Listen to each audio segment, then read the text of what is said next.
take that breath. I want to know what's going on. Boy, I messed up now. Help you. Well, we don't want to have a kingdom. We want to have a church. Thank you so much for watching. I'm here today with Brother Donnie White, and he's going to tell us a little bit about himself, and we're going to ask some questions, and hopefully it'll be a good time. Okay. Well, again, I'm Don White. I'm the pastor here at Fresh Anointing Church in Brookwood, Alabama. Hometown. I was born upstate, actually born in New Jersey, raised upstate New York, moved to Alabama in the early 70s. I guess my hometown is the McCalla, Brookwood area. Right now, I'm currently living in Coaling, Alabama. I'm a graduate of Brookwood High School. I really don't have a lot of formal education.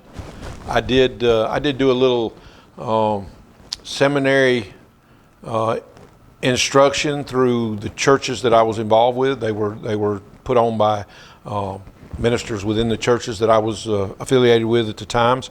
I have two children, a daughter and a son, son and daughter, and a stepdaughter, and I have 6 grandchildren, 4 boys, ages 20, 19, and 17, and 2 girls, ages 13 and 9. I'll get in trouble. I'll get in trouble for that.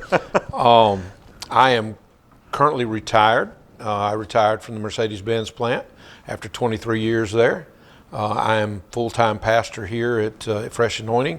Currently married, living in Lake Wildwood. My wife Janice is actually, we graduated high school together, but really haven't been married that long. We'll get into some of that later on, what happened. So anything else? Just, Sounds great. Just a short information about yourself, and we want pastors to tell those watching their testimony about how they came to Christ, about that journey, that miraculous day or that time, and just if you wouldn't mind sharing yours. Okay. Well, I guess mine starts. I was not raised in church. My family. I guess we had morals, but we didn't have Christ. When I was in my late 20s, early 30s, I had a preacher come around. Every time I turn around, he's coming by the house. I was living in West Blockton. And one day he come by and we were putting a roof on the house. And of course I seen him coming, so we all hit our beer. And he offered to help clean up the mess if I'd come to church on Sunday.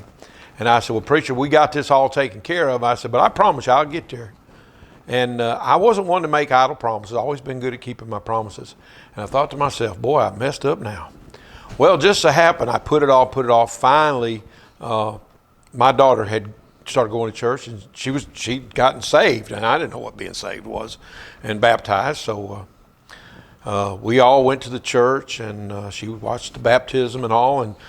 And at the time, I was working a really tough swing shift. So I was only able to go to church really one Sunday a month, and one other Sunday I could make an evening service. So I started going, and I kind of enjoyed it a little bit, but I still didn't have a clue what was going on until the preacher told us that we were going to close church one week. We weren't going to have Wednesday night service, and we were going to his home church in Fultondale. So we all load up and go up there, and of course I'm driving the van, and we got all the folks in the van. We're going up there, and this camp meeting. I mean, we're talking about old-fashioned camp meeting. These 2 preachers in the morning, 2 preachers in the evening, food, singing, and I was enjoying myself, but still didn't know too much about what they were talking about. Then on Wednesday night, I wasn't going to go, but the preacher talked me into going. He said, look, I don't have anybody can see to drive at night. He said, you're the only one I got. And he said, please drive the van. So I said, okay. I drove, and I get up there that night, and I'll never forget, I'm in the back row of the church, and there's probably 300 people in that little church just packed in there. And the first preacher gets up, and he preached about what it's going to be like for those that die and go to hell. And he gets through, and I'm pondering everything he said. It's just eating at me. They have a little song service, and another preacher gets up, and he's preaching about being raptured away and about the folks that are going to be left behind. And by the time he gave an invitation, before I could even imagine what I needed to do next, I was standing up. And there was a young man beside me, and I told him, I said, Waylon, if you don't move, I'm going to run you over, so you're either going to have to move or go with me. Because I'm thinking, if I die, I'm going to hell. And if I don't die, I'm going to get left behind. I'm still going to die and go to hell. And I took off down that aisle. And I'm going to tell you, Travis, I got close to the altar, and it was like somebody grabbed my feet and just pulled them out from under me, and I come face first on an air conditioner return vent, and I just stayed right there. And my pastor come over, and he said, Brother Don, can I pray with you? I said, I looked up at him, looked him dead in the eye, and I said, you ain't got to worry about me. I'm getting a date. And I want you to know that night I gave my life to Christ. It was July the 19th, 1996. I give my life to Christ on that altar at Glory Land Baptist Church, and I had never looked back. And my life started changing. It was a little bit at first, but then things started changing quickly. People started noticing it. And my life has been a series of hills and valleys. And I've learned that walking with the Lord isn't a bed of roses. You know, the valleys are there for a purpose. And I've gone through a lot of valleys, but the valleys have made me grow. It makes me appreciate the mountaintops. But I know when I get on the mountaintop, get ready, I'm fixing to go down again. And I did learn this, the most important thing that I've learned, and I pass this on to any new convert, is the closer you get to Christ, the closer Satan's going to get to you, because he don't like it. Absolutely. And in my life, like I said, I've never been happier. The things I did before salvation, God didn't change the fact that I can't sin, but He changed my wanter. I don't want to do those things anymore. I don't want to go to those places. I don't want to do those things. I don't want to hang out with those people. I have a new perspective, and it gets better every day. Awesome testimony. Thank you for sharing that. No, that was great. You're welcome. Well, let's move into some, just some personal questions that, help those looking get to know you, describe yourself in one word, and why use in that one word? word. If you think of one. I'd have to say compassionate. Passionate. Because I have a heart for people. I told my congregation not long ago that I went through some changes in my life that we'll talk about later that really made me look at people in a different light. I went from jail and prison ministry to pastoring over a period of about 27, 28 years. Done a lot of both. But when I went through some big valleys, God opened my eyes to see people in a different light. I realized that we got to look at people like God sees us. I can't look at people as men and women and black and white or yellow or red. I have to look at people as God's children, His creation. And I look at people in a different light. And it's almost like Jesus describes the mother hen when He talks about Jerusalem, Jerusalem, I'd like to wrap you up and hold you close. I'm that way when I see people. I want to talk to them about Christ. I want to know that they're saved. I want to, and I'm a sucker for a sad story. Now don't get me wrong. Now I'm not a pushover. Sure. I can find the truth out. But when I know somebody's in need, I'll do whatever it takes to help.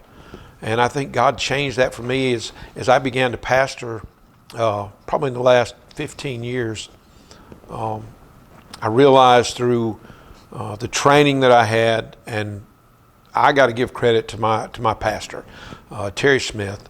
He lives in Maplesville, and he's pastoring a church in Clanton. But 13 years under Terry Smith in Brent, Alabama, I learned a lot about pastoring. I learned good stuff and I learned bad stuff.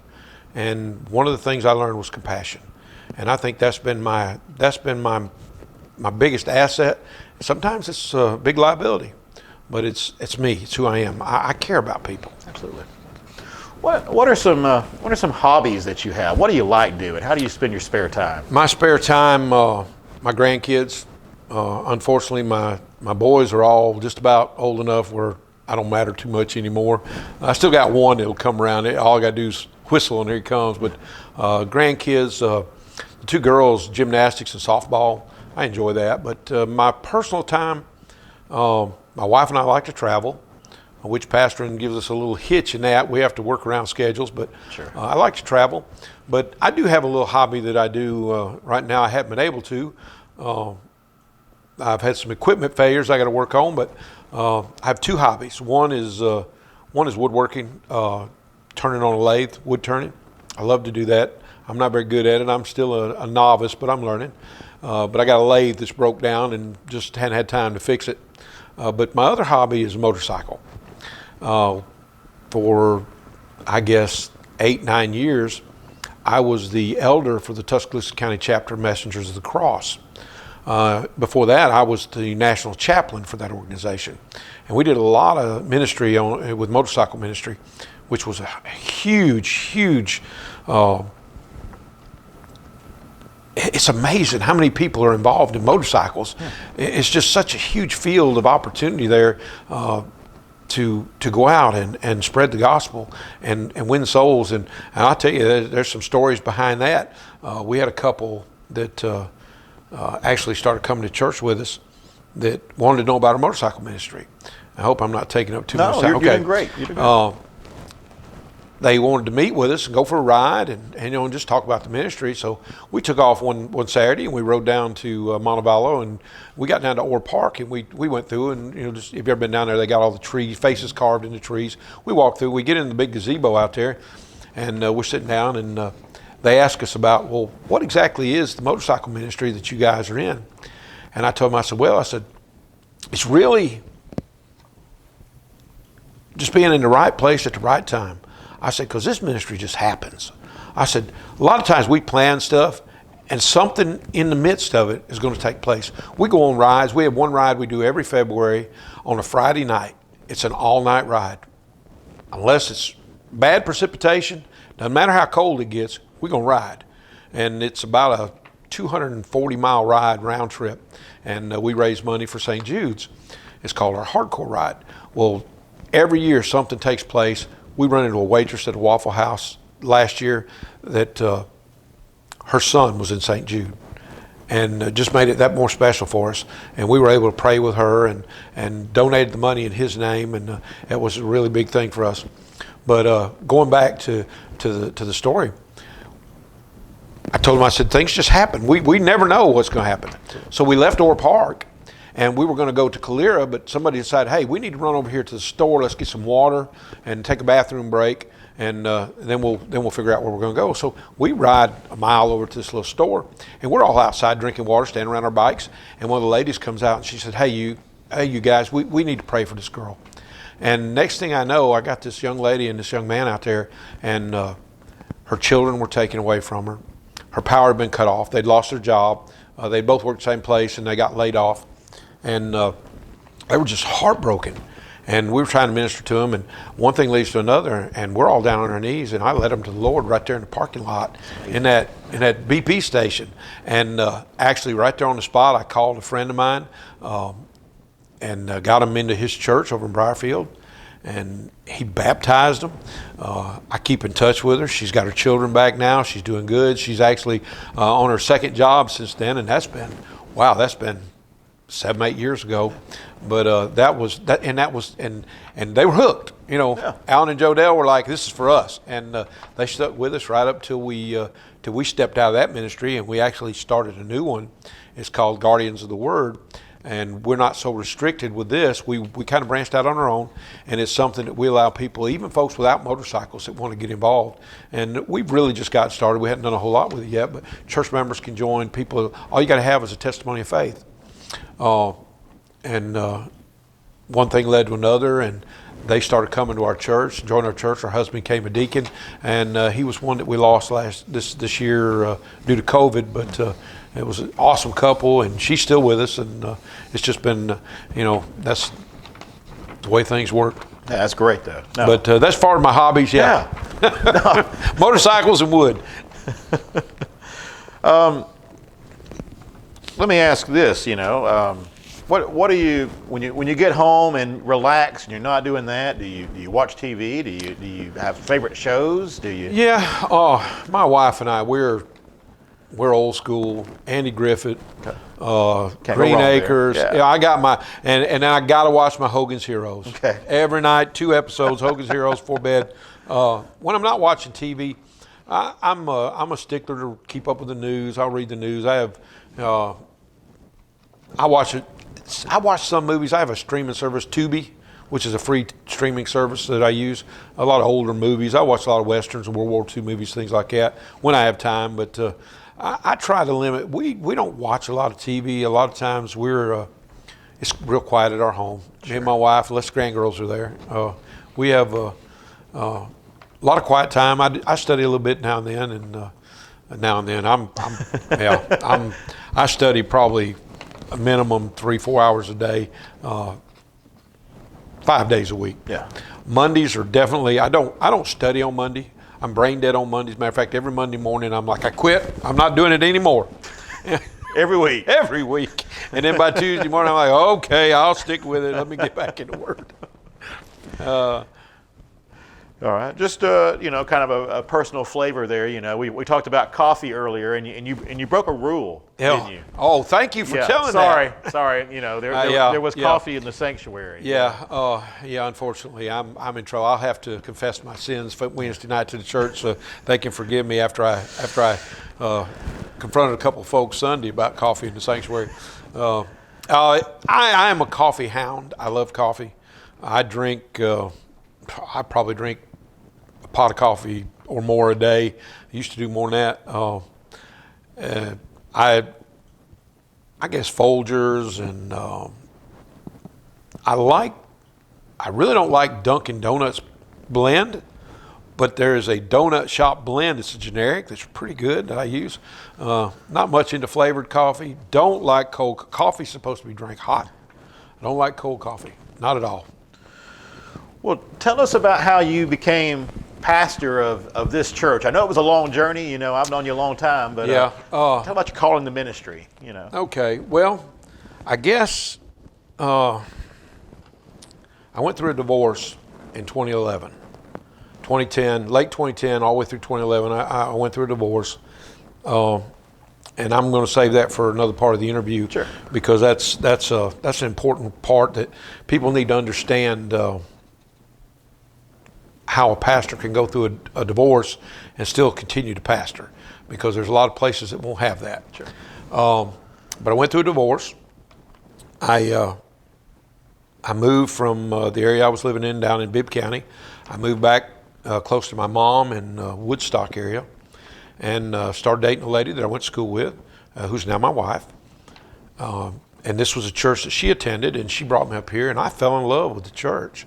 And the first time I walked in, the pastor, Bobby Jack Green, he found out I was a preacher. I didn't even sit down good. He said, "Brother, you want to preach?" And I'm like, "Well, I guess so," because I was raised up in a church where you're supposed to be in season. You're supposed to be in season, out of season. You better be prepared. Ready to go. Absolutely. And I've always been that way. And as a matter of fact, I'm mentoring a youth pastor now, and he's found out that I'm quick trigger with him. You're serious about it. Yeah. Even my deacons. But I fell in love with the church. We started coming here back and forth, one Sunday here, one Sunday at my church down in Brent. And I finally cut ties with my church. And I told them, I said, "Look, I'm going to move. It's just better for me. It's just such a long drive. I found a church that I love." And I was the associate pastor there. And our pastor resigned, and we brought in a new pastor. And when he come in, he wanted me to stay as associate pastor. And I explained to him, I said, "Look, I think it's better now for you not to have an associate pastor, because you need to bond with the people. They need to come to you." I said, "I don't think that I would be a help. I think I'd be more of a hindrance, because I've been there so long. I've been at that church 15 years, and 13 of those as associate pastor." I said, I think it's better for you if I resign as associate pastor." And then after about 6 or 8 months, I actually left the church and moved my membership here. And I was here probably 2 years, and the associate pastor here moved to help his son with ministry. And Brother Green asked me if I would come on as associate pastor, and I said, "Absolutely." I really didn't have to pray much about it. I said, I fell in love with the church. And his age was catching up, and he started using me a lot. And he had set me down about 3 years prior to when things happened. He said, I want you to take over this church when I retire. And I said, brother, I said, preachers don't retire. You're going to preach till you die. At his funeral, I told his wife, I said, I wished I'd never said that because he passed away early January of this year. And the deacons called me and we got together, and I told them, I said, look, I said, if y'all want to look for a pastor, I said, I'm on board. I said, if you want to, I said, and the first thing out of them was, well, what about you? And I said, well, if y'all want me to be pastor, I said, I'll take it. I said, but I'm going to tell you this. I said, I'm not going to come into a house that's divided. I said, if it's not a unanimous vote, I said, you're going to find somebody else. I said, I'll be here. I'll help you any way I can. I said, but if y'all want me to be pastor, it's got to be unanimous. And it took about a week to get all the votes in because of the pandemic. Sure. And they informed me that the only negative comment they got was from my wife, and she said if I got it, I better straighten up or she's going to put knots on my head. So, but no, I got a 100% approval, and I was humbled, and I've been really enjoying myself here. But it's been 2012, late 2012, I think, I moved my membership here and took over as associate pastor about 2015 maybe, 2016, right in there. Actually, I think it was 2016. It was a few years because I had just come back from Germany with my job, and Jan and I were married in May, and I think I had just taken the position right after we got married. Yeah, so. Well, a lot of churches define the role of the pastor in different ways. How do you see the role of a pastor? As a pastor, I'm the shepherd. The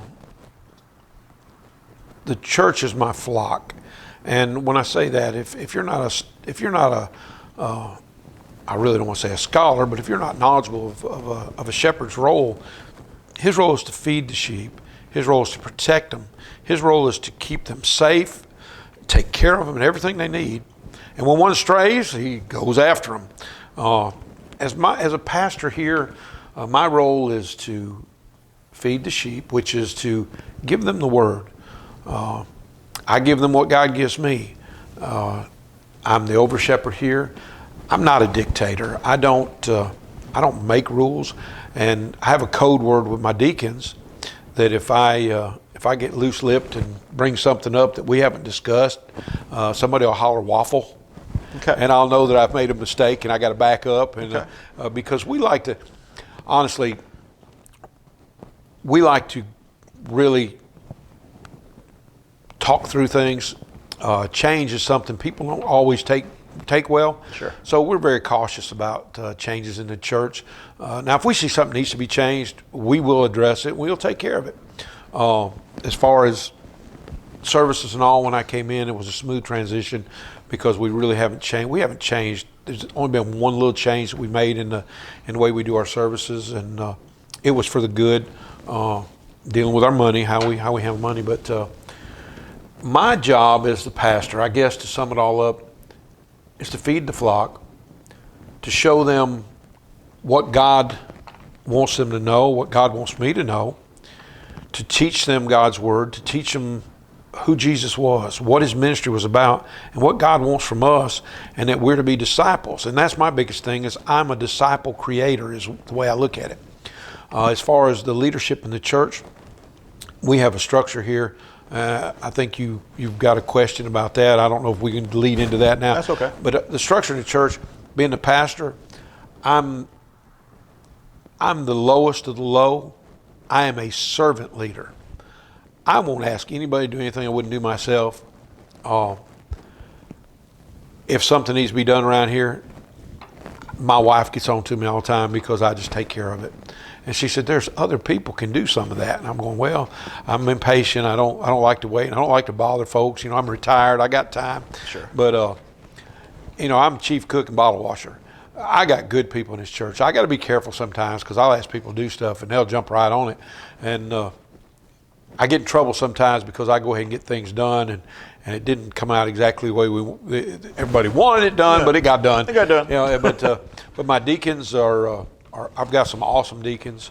We just ordained a new deacon 2 weeks ago, and it was the first time that this church, since I've been here and before under Bob Jack when he was alive, it was the first time they'd really had a real ordination. My former pastor, his ordination was, he'd call them, fill out a piece of paper, present them to the church, pray over them, and put them to work. Of course, now I go through the formal thing. I do we set them aside, we examine them, then we preach the charge, and we lay on hands. And one of my deacons come to me after service. He said, "You're serious about this thing, aren't you?" And I said, "You doggone right, I'm serious about it. God's serious about this thing." And I always give him an out. Yeah. I give him about 10 seconds, just like they do in a wedding. If you can't handle it, now's the time to jump. Speak now, forever hold your peace. But I oversee the church, but I'm accountable to everybody. And my deacons remind me of that when I get a little overzealous. They say, "Hey, wait a minute now. Let's talk about it. You're the man, but we need to make sure everybody's on board. We don't want to do something stupid." And I've been known to do stupid things. Nobody who has. I learned by my mistakes. Yeah. Well, let's tell about some of the biggest challenges you faced in life, or as a pastor, or whichever. One of my biggest challenges I touched on a little earlier was a divorce. Sure. My job, I think, as an employee at Mercedes-Benz, and don't take it wrong, Mercedes was a great job. I had a good living, and I hate saying ex, but my ex-wife just one day decided she didn't want to be married anymore. And I knew there was some trouble, and I guess I failed because I didn't take it seriously when things started changing. When a pastor's wife quits going to church, should be a red flag. Sure. I just I dealt with it as best I could, and I just said, well, you know what, I'm going to keep going, and maybe she'll come on. But there will come a day where she filed for divorce, and I'm not going to go into any ugly details. Sure. It's just one thing happened, and we divorced. It's not been a bad, ugly divorce. There's no bitterness. We still have a cordial relationship when we see each other. Of course, we got grandkids and children together. Sure. She's the mother of my children, and the grandmother of my grandchildren, and we've learned to deal with each other, and it's we've moved on. I've remarried, and I don't know if she's married. I think that's her business. I don't know. Right. She's got a. I guess he's a husband. I don't know. Okay. He lives there with her, but we got through it. But that was a challenge for me because at the time I was completely broken because not about the marriage, because I could survive. I was broken because I thought that was the end of the ministry. I thought God will never be able to use me again. And then my pastor, out of his wisdom, he sat me down and he explained some things to me. He said, "Look," he said, "God forgives everything. It's man that has a problem." And he said, you might not be able to get a position as a pastor in Southern Baptist, and again, you might. He said, "You just never know where God will lead you." He said, "Don't give up." He said, "Just hang in there, keep doing what you're doing." And I never missed a beat. Churches overlook things. They go, "You know what? We understand when there's details that they can, Yeah. I don't have to say bad things. I don't have to dig up laundry on anything, but all they got to do is look at the facts, and and everything's. I haven't had any trouble. My church has accepted it, and they understand the situation. But for me, that was the biggest challenge I think I ever faced, especially in the ministry. There was a period of time where I just thought it was over and God couldn't use me anymore, and I found out that wasn't true. And we've persevered. Absolutely. I imagine that was a very stressful time. You just mentioned that. How do you deal with stress? How do you cope with stress? I guess I think it's Acts chapter 26. Paul was preaching to King Agrippa. And I kind of take this verse out of context, but Paul said, "I think myself happy, King Agrippa, that I can have this opportunity to preach to you." And what I do when I'm overstressed is I have to take that breath, bring the world back into perspective, breathe, and then that verse comes to mind. And I guess I've trained myself when I get overstressed, or is I go, I think myself happy. And what I do is I start thinking about all the things that God's done for me, all the blessings I've had in life, all the things that He's brought me through, and all the times I've had to lean on Him when I couldn't have made it on my own. Sure. And that's what I do. I think myself back to the joy of His salvation and the joy of all the things that He's done for me. And of course, riding a motorcycle helps too. Yeah, good coping there mechanism. Yeah, there. a little wind therapy. Absolutely. What would you say are some of your biggest victories? Biggest victories. I guess some of my biggest victories. My biggest victory ever was my dad. My dad didn't go to church. Heard me preach one time his whole life. He was diagnosed with cancer, lung cancer, in 2009. We didn't realize how bad it was. I went to see him. They had called us all to come together, and they told us what was going on. He was going to start treatments. And I was upbeat about it. He was upbeat about it. And after a couple of months, I wanted some answers. And Dad told me, he said, won't you go with me? I got an oncologist appointment and a radiology appointment. He said, maybe they'll tell you something. So I went with him, and of course the oncologist didn't want to talk to me, but we fixed that. My dad said, I think we got a problem because you need to listen to what he's got to ask, and you need to answer. And I told the doctor, I said, I think we got a failure I think what we have here is a failure to communicate. Right, yeah. I want to know what's going on. But we got some information from him, and basically he said, I don't know. He said, preacher, you're closer to the man with the answers than me. So, and then we went to radiology, and in the radiology clinic, I realized how bad my dad was because they took his shirt off, and I seen the blackened skin from the radiation. I didn't realize that. I hadn't been there to do the care. My mom and baby brother had been taking care of him, and from that point on, for the next several months, I tried to witness to my dad, and I could never draw the net. We'd get right up to that point, and he'd say, don't worry about me. You need to worry about my brother. He's the one that needs to hear what you got to say. And I never could draw that net. Well, then one Sunday, I get a call. Dad was out of his head. They took him to the hospital. I got there just as the ambulance came to pick him up. I followed him to the hospital and got him in there. They got him on some oxygen, and he got better. He just got confused from lack of oxygen. Well, to make the long story short, they put him in a room and said, we're not going to be able to do any more treatments. The cancer's metastasized. So we had intended to bring him home with hospice. This was on Sunday night, Monday morning. I went home to get some sleep. I come back Monday, and the whole family was there. And we were all crowded around the bed. My brother Dean was holding his left hand, and I was sitting on the other side holding his right hand. As long as we held his hand, his pulse stayed smooth and everything was good. We let go of his hands, the pulse would start dropping off. So we kept holding his hands, and he was conscious. Well, the nurse come in to give him a breathing treatment, and he told her he wanted to clear the room out. He couldn't sleep with everybody in there. He needed to get some sleep. She said, y'all heard him. So everybody started filing out, and my cousin Eric was standing in front of me beside the bed. And I stood up, and my dad said, I don't want you to go yet. I want you to stay here. I said, okay. So I told Eric, I said, hang around just a minute. And I don't know why I done that. And Dad said, need to make sure some things are taken care of. I said, Pop, don't worry about nothing. We got Mama took care of. We're going to get you home. Everything's fine. I said, you ain't got nothing to worry about. He said, no, that's not what I'm talking about.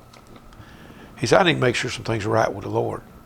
Well, at this point, I become a basket case.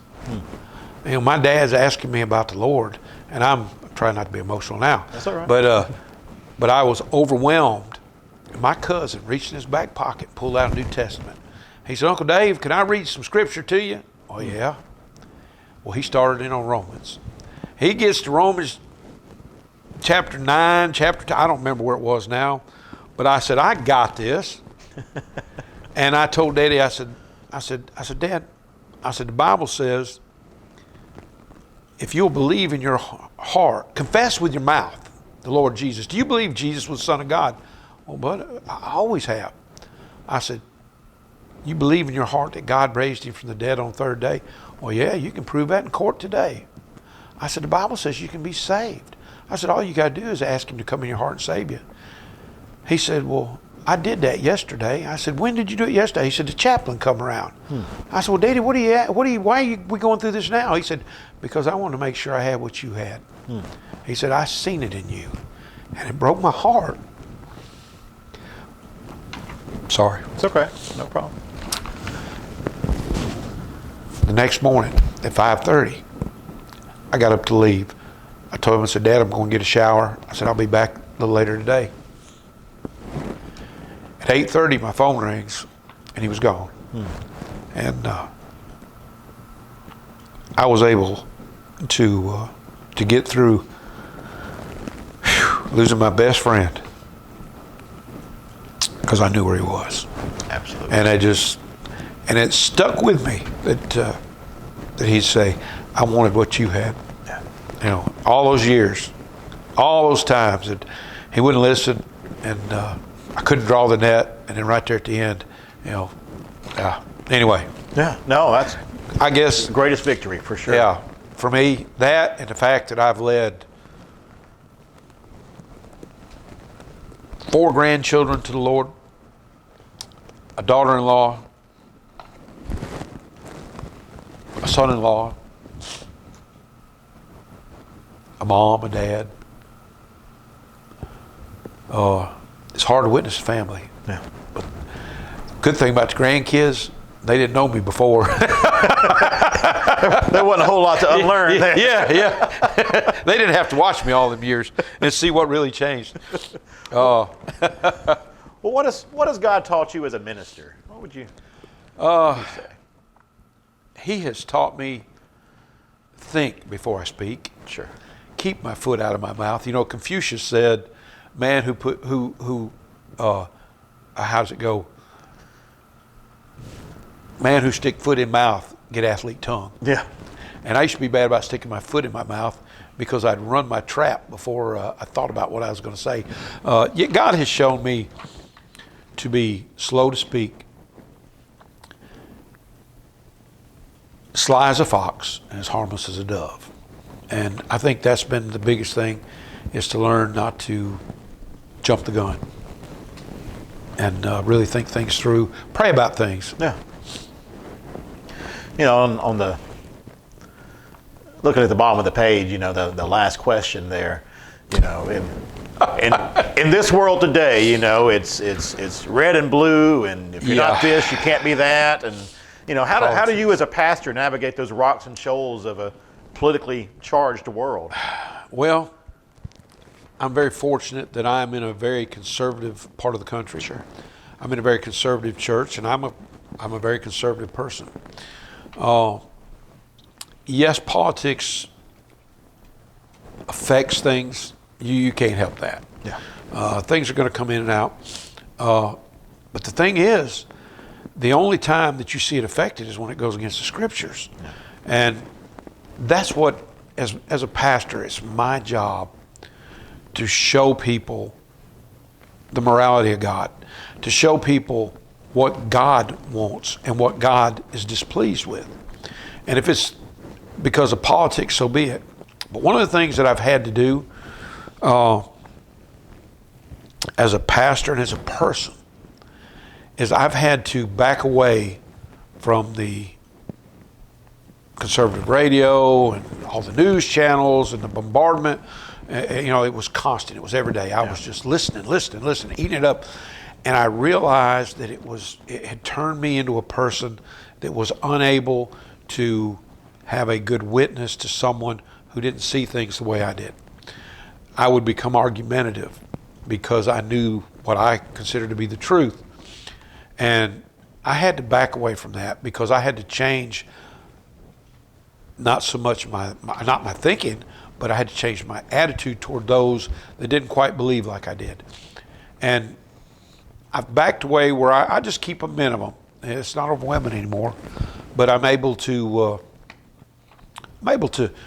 deal with people on a level, like Paul said, I have to be all things to all men.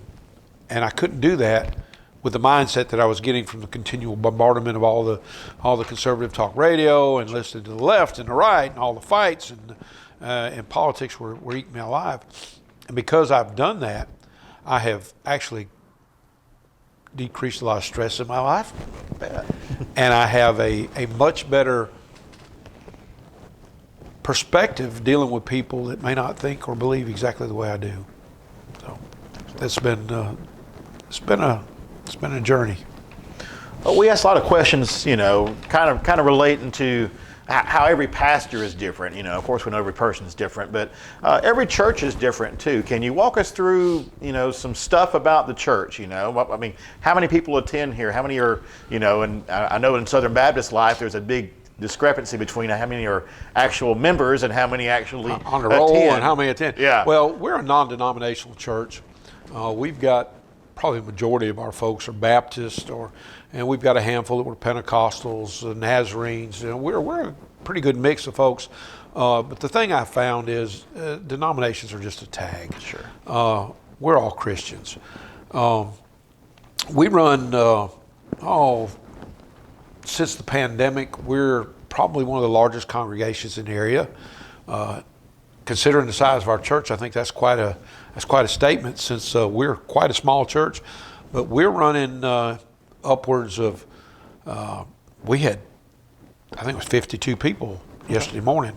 Wednesday nights, we run anywhere from 10 to 25 people on Wednesday night. Sunday nights, we're usually 35, 40 people, but I'd say on average, we're probably averaging about 40 to 45 people every service, yeah. Sunday nights. Wednesday nights, Wednesday nights are just, sure. I have a lot of elderly people that can't see to drive at night. So this time of year, our attendance goes down. Yeah. Now, when time changes back, our attendance come back up. And we do have some that'll carpool, hey, I'll come by and get you if you want to go. So that helps. But we're a small church, but we have an organization. We meet every Tuesday night. We're on vacation right now, but we'll start back in January. It's called SET. It's the Southeast Tuscaloosa Christian Fellowship. And it is a group of pastors and folks from the churches from all denominations in this area of Tuscaloosa County. And what we do is we are working to evangelize our community. We're not in competition, and I've never seen a dozen pastors get in a room and everybody on the same page. It's just been, God's in this thing, because you can't get that many preachers in the same room. No. And they all agree. But it's been a huge thing going on, and it's not a competition. It's just new ways because of the pandemic. And I know I'm getting off script. That's all right. Here, okay. But new ways, really, because of the pandemic, that we can reach the community and build the churches back up. Build the kingdom. It's not about church building. If we go to build churches, we're going to fail. We've got to build the kingdom. And it's alternative ways that we've been finding to reach the community. And like I said, it's, if the church up the road here gets 50 people and I get one, I'm going to be just as happy as if the 50 came here, because I know they're in church and they're doing something. But yeah, we're one of the larger congregations in this area. I've actually been keeping up with one of the bigger churches in the area. I haven't heard anything from your church. I don't know what y'all run, but I know we've actually been beating Evergreen out on attendance here in the last couple of months. So I've been pretty proud of God on that. I'm not going to toot my horn, because it ain't nothing I've done. But yeah, we're doing pretty good. We're going strong.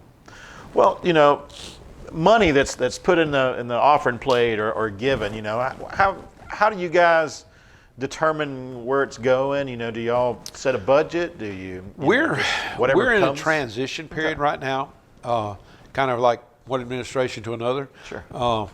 And we've made some little changes with how we handle money. The one thing that we're trying to come up with now is we're tracking our income and outgo right now. My wife and I, we don't touch the money. Sure. I think that's absolutely wrong for a pastor or a pastor's wife to be involved, but we are accounting for it as far as we get the numbers. I know what comes in, I know what goes out, and I'm trying to track that to try and see where we go. we have we don't really have a set budget. We just fly by the seat of our pants really right now if something comes up, because our church is very blessed. We have money and our bills are paid. We have no debt. We're able to help people in need, which we did some tremendous stuff right here at the holidays with our own church members and some people outside the church. We were able to give a lot to help a lot of people. And that's something that we all agree on is, we shouldn't hoard God's money, but we shouldn't waste it. We got to be good stewards of it, but we got to use it when we need it. And I'll give you an example of how good this church is. We built that fellowship hall you were in a while ago, a few years back, right at $68,000. We paid cash for it. And within 6 months, we had that much money and more back in the bank. And this is just a small congregation. I'd like to say dirt farmers, but I don't think we got any farmers. We got all retirees mostly, but we got folks that give. This church really loves to give, but we're working on budgets. Right now, we run kind of, I think what they call it is a zero budget. As the need comes up, we talk about it, we do what we need to do. But that's and we do have set salaries. We have some paid staff, of course, the pastor and our youth pastor, and we have a secretary and custodian, and we have set amounts that we pay them. We basically set the pastoral salary here. We took the Southern Baptist statistics. Sure. And they do it two different ways. You can do it by attendance or you can do it by budget. And we looked at both and realized that we fell in the budget range, and we've set it based on our projected, but about how much we spent in the past before our pastor passed away. We set the salary for him based on that, which was almost double what the church paid him, because they didn't know what to pay him. Yeah. And he didn't, he did it for free. And it's like me. Yeah. I tell folks, I said, look, if I was preaching to eat, I'd starve to death, because I don't understand why anybody pay a man to preach anyway. I'd do it for free. God gives you that calling. Like Isaiah said, it's a fire in your bones. It's got to come out. Yeah. I'd be preaching on a street corner if I wasn't in a church. But it's something new for us. We're in the process of getting to where we have a set budget, because we're building a youth department. We got a children's ministry, and we got outreach and things. And it's all right now, like I said, as the need comes up, we deal with it. But we're working in that direction. We're a few months away, but we're getting there. You mentioned earlier, you talked about the church, and you taking the leadership through a deacon ordination, and how does one become a leader in your church? In our church, process? We look for folks to come that are, number one, faithful. Yeah. Well, no, let me back up. That'd be number two. Number one, they got to be saved. Yeah. They got to have a testimony. But somebody comes that's faithful, and you'll find them. It doesn't take long to pull them out. We're always looking for new leaders, whether it be in teaching or the deaconate or as a pastor, because my church is adamant about having an associate pastor, and we really hadn't found one yet. We got a youth pastor, but they're going, that's not the same thing. And I'm thinking, well, I can mentor him. So we're in a crossroads right now. Sure. But we're always looking for leadership. I'm always looking for a deacon. You can never have too many deacons, I don't think. I know a lot of pastors who argue with you on that. Oh, yeah. Sometimes one's too many. But if you got good ones like I do, it's not a problem. Hey, I tell you, I got my. I hope he never sees this. The chairman of the deacons here. It's iron sharpens iron, and he keeps me sharp. He don't let nothing slide, and he'll call me out. In a minute. And it's good. Yeah. I like that.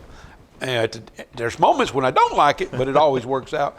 And the thing is, we can get heated, and we'll take a pause, come back, we'll forgive each other, we keep going, but we work good together. And I love the man. He's great. But we're always looking for leaders. But number one, they got to be saved. They got to be a child of God. Number two, they've got to be faithful. Number three, they've got to be charitable. I don't know who tithes and who don't. I don't see that. But I want to know they're giving. And we don't pass a plate here. That's something else I didn't mention. Go ahead. We don't pass a plate. Our offering plate sits on the table. People come in, they drop it in, or they drop it in when they leave. And I'm afraid if I pass the plate, we'd go broke. Because they're so good at giving like that. And it just amazed me when I came here. If it ain't broke, no point in fixing it. Exactly. Exactly. Yeah. So, leadership is all that. Sure. Well, you and I joked earlier. People wonder, what does a pastor do during the week? We only work one day a week. Yeah, just one day a week. You just show up and give a 45-minute book report from the Bible, Okay. and that's about it. What? All right. Well, I'll tell you what I'll do. I'll give you a rundown of my week. All right. On an average week. Of course, Monday I try not to do anything churchy. Sure. And here I am doing an interview. I know. But if there's something needs to be done, I will. I take Monday as my off day. Tuesday I will start back. Of course, my mom's at a nursing home. I see her on Tuesday, and I have lunch with a crew. There's a young man, two of them have Down syndrome. We do Taco Tuesday with them on Tuesday afternoons. My brother-in-law's been doing it for years, and he got me involved, and I love them guys. And the people we sit with are so great.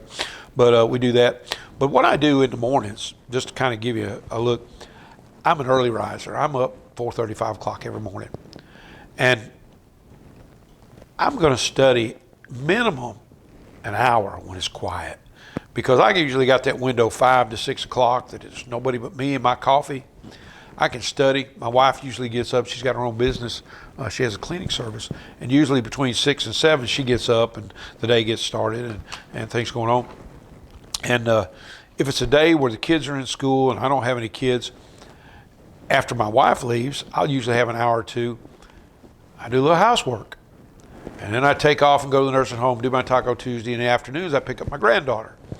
And then we do homework and so forth. Tuesday night, after supper, there's downtime. I don't watch TV from 4 a.m. in the morning until about 6 o'clock in the afternoon. And then I really don't get into it till 9 o'clock when Hogan's Heroes comes on. Sure. So there's several hours in there after the kids' homework, before they go home, when mom comes pick them up, that I'll study again. Wednesday morning. Wednesday morning is my biggest day. Wednesday morning, I study 2-3 hours on Wednesday morning. I have no duties on Wednesday morning with the grandkids. They spend the night. Wednesday night, I have to take them to school on Thursday. But Wednesday morning, I'll spend 3-4 hours studying to prepare for Wednesday night. Wednesday night, I teach. We usually have about a 45-minute class after we have prayer requests. Thursday morning, I take kids to school. I come back, I study Thursday. I start preparing for Sunday. Usually by Thursday night or Friday morning, I got Sunday morning's message. Friday night, I try to get a couple hours in. Saturday, I always pull out a 3-hour block on Saturday to finish out Sunday night lesson. And in between all this, we have hospital visits. We have nursing home visits. We have people that call, need prayer. It's a 24-hour day job. Absolutely. I keep tokens in my car to get in and out of the parking deck at Druid City Hospital. UAB, I'm starting to learn the hallways there. I always wondered how my pastor could always find his way around UAB, and I'm like, I get lost every time I go in there. Well, I realized after 35 trips, you figure out where things are. No doubt.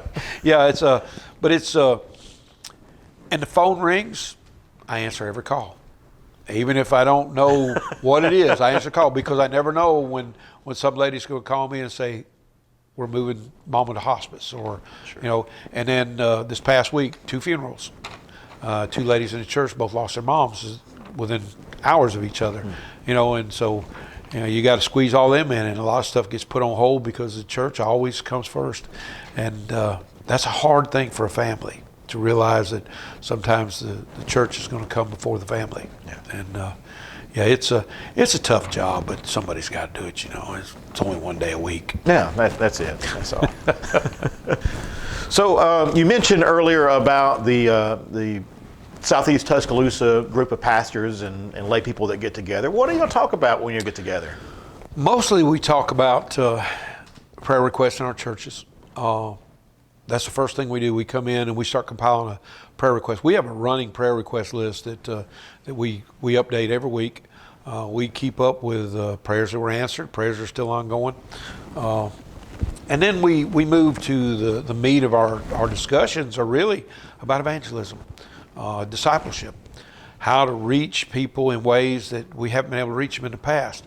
One of the things that we talked about at our last few meetings was the fact that during the 80s and 90s, there was a great rush of membership in the churches. The churches boomed, but the problem was we left the fruit on the vine. Sure.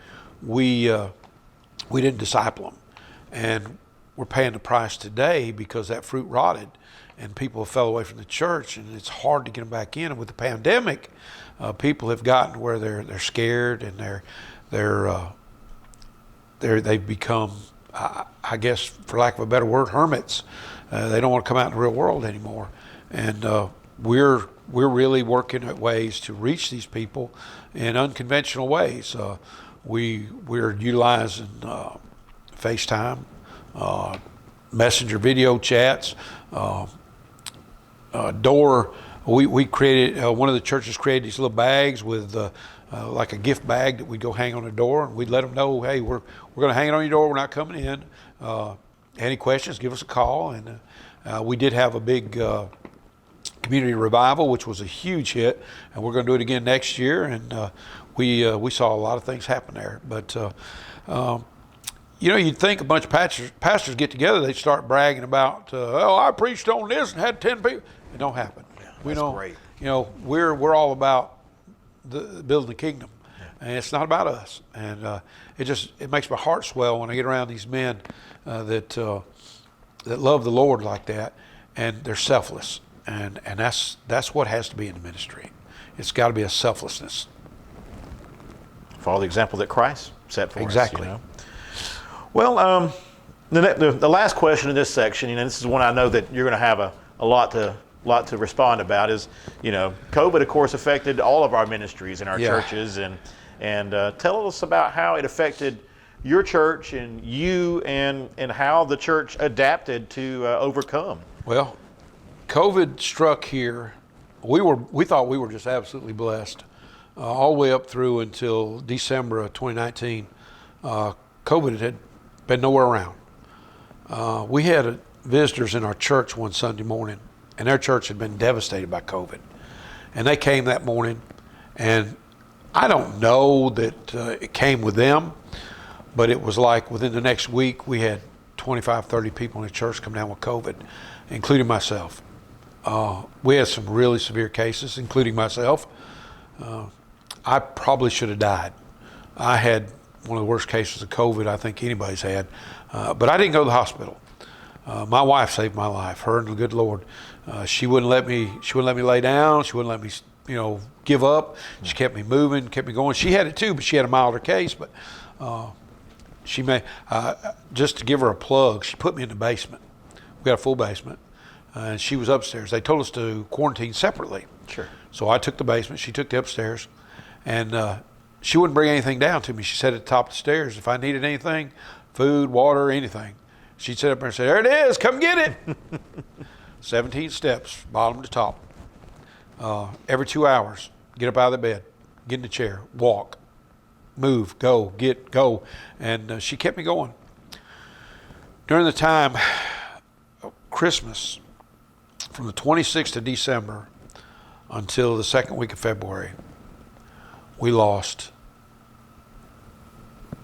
a lady in the church. The following week, we lost our pastor. The next week, we lost another lady and a deacon on the same day. And then 2 weeks later, we lost another lady in the church. We were devastated by COVID. I mean, we lost 5 people out of this small church. We shut the church down. The deacons and I talked over the phone. One deacon and I were real close.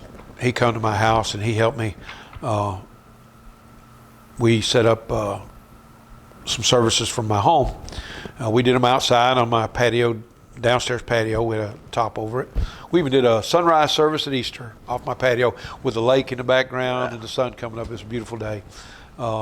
He handled our music. He brought some CDs and played them, and we gave the message. But we went live stream on Facebook for about 2 months, and we finally started coming back into the church. Had the musicians come in, and I had 4 or 5 musicians, and we'd sing and play, and then I'd preach a message, and we started inviting people back to church, and it took us quite a while to start getting people in, and they started coming in, and I told them, I said, look, I said, you wear a mask or not, it's on you. I said, I'm not going to make a mandate. I said, it's all about personal preference. Sure. And we realized after a while that about half the church was watching us online, but they weren't coming in. And I kind of got frustrated because I'm not one to beg people to come to church. So I spoke with the ones that were coming. I said, what do y'all think? Think we should keep going live? Or do you think we should shut it down and tell them if they want to have church, they need to come back? And I had about a 90% approval on shutting it down. So I made an announcement the last week that we videoed. I said, this is going to be our last broadcast. I said, if you want to come to church, come on. I said, we may do this later on, but for now, we need to get folks back in church because we need that physical touch. And the next week, our attendance doubled. And people came back, and they were just glad to be back. Sure. And I think they're COVID exhausted. Yeah. We had the church sanitized. We had a company come in, completely sanitize the church. As you can see, we still have masks hanging around the church. Anybody wants a mask, we got them. And it was tough for a while. It was tough to get past the loss. That's how, unfortunately, that's how I became pastor, is because our pastor was one of them that was taken from us. And the church decided they wanted me. I gave them options, and they were 100% in agreement. And I had told them if it wasn't unanimous that I wouldn't come. And fortunately for me and unfortunately for them, it was unanimous. Well, let's touch on some hypotheticals, on some hot topics, and maybe some church culture, and maybe some stuff that people would be kind of interested to learn about. What are your thoughts? And maybe it's something you've dealt with, maybe something you haven't. But demon possession, is that something that's come in your way? Let me give you I don't know if you'd consider it possession. Okay. I truly believe that it's possible because the scriptures say it is. Have I ever encountered it? I think I have. Not sure. But I'll give you an example of something that took place about 2005, 2006. Had a young lady contact one of the men in my church while I was at Pineview, and he called me up. He said, Brother Don, he said, can I meet you somewhere? I need to tell you about something. I said, sure. And he come to me and he said, this family, this man and woman, have moved out of their house next door into her mom's house with them because they're terrified to be in the house. I said, okay. He said, there's some strange things happening in that house.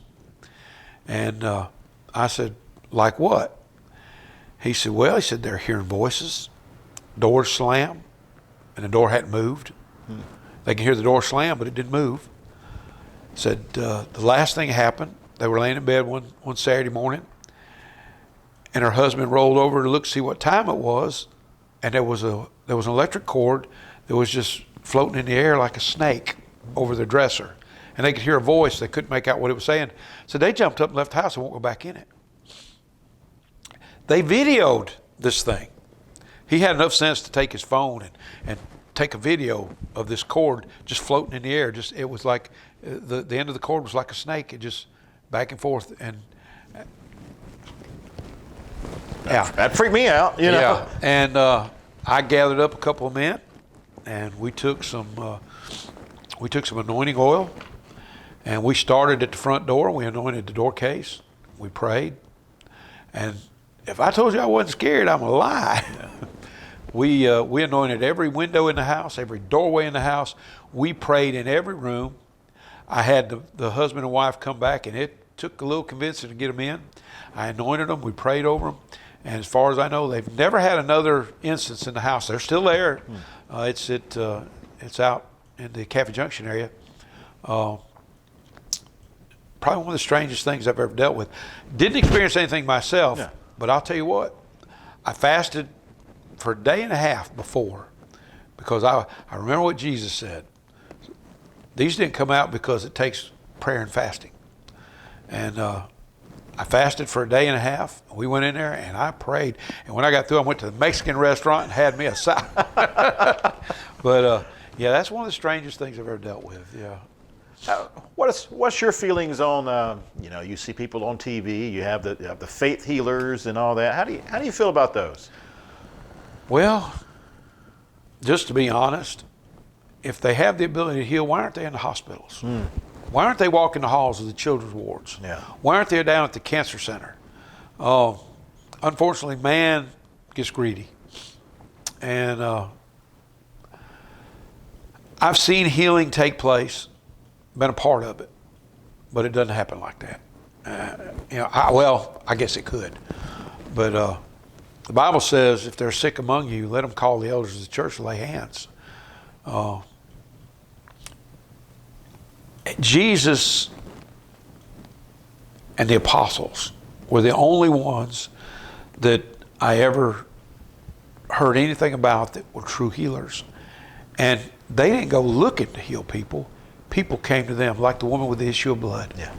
She come to him in the press of the crowd and touched the hem of his garment and said, I know if I could just touch his garment. And when she did, what happened? He said, who touched me? And his disciples were like, what do you mean, who touched you? We're in a crowd, all these people. He said, I felt the virtue go out. Somebody took power. And she knew she'd been found out. But I have lack of faith in what they're doing. Sure. Enough said. I think you pretty much said what I said the other night when we were talking about these questions. But yeah, exactly. Just kind of one more question in this category. We talked earlier about a lot of musicians and maybe some pastors from, maybe some celebrity pastors from years past, if you can use that term, celebrity pastors, but who have renounced their faith or said they've deconstructed their faith and not sure if they would identify as a Christian anymore. What do you think about that? For somebody to walk away from the faith that I have and say that they didn't believe that way anymore, I don't think they ever believed it in the first place, because the God that I serve changed my life. He changed my heart. I can't go back. There's been times I wanted to quit. There's been times where I was angry at God, and I said, I'll never do it again. I'll never serve you. I'm walking away. I'm just being honest here. I've been angry at God about things that happened in my life since I was saved, but I could never walk away. I couldn't turn it. It's a part of me. God He lives within me, and I know that, and there's nothing I can do. How can I walk away from something that I've never had? Yeah. He's had me. The Bible says in I think it's John chapter 10, Jesus said, you're in my hand and no man can pluck you out. I am my Father. My Father is greater than all, and no man can pluck you out of his hand. And I explained to people, I said, do you realize God's hand, the hollow of his hand, he poured the seas out of the earth. If you're in that hand, in the hollow of that hand, and it's wrapped up, that's Jesus' hand, and then the Father's got his hand over it, how are you going to get out? How are you going to quit that? How do you lose something that you never earned? So my opinion of that is they weren't saved in the first place, period. Awesome. Well, let's close up with a couple of questions here, and then share anything you want to share. What can not specifically your church members, and because we don't want to call anybody out or anything, but what can church members do to encourage their pastors? Oh, the biggest thing you can do to encourage your pastor: show up. Yeah. Come, fill the pews. The most discouraging thing for a pastor is empty pews. Come to church. I've heard people say, well, we don't appreciate our pastor enough. We haven't done anything for him. Is that? You'd be surprised how little it takes to make a pastor feel appreciated. Just to shake his hand and have a smile on your face. Show up, sit in a pew. Just tell him, hey, preacher, we enjoyed that. Call him up once in a while and just check on him. Don't call with a problem. Just say, hey, preacher, how you doing today? Just want to see how you're doing. Want to check on you. You know, those things mean so much to a pastor. It's a thankless job most of the time, but I know where my reward is. And I'm not one, I don't need a lot of pats on the back. I guess just to be blunt, my wife probably needs, she wants to see more pats on my back than I do. She kind of says she don't, I think we got a demon. Yeah, he's coming. Yeah, something going on back there.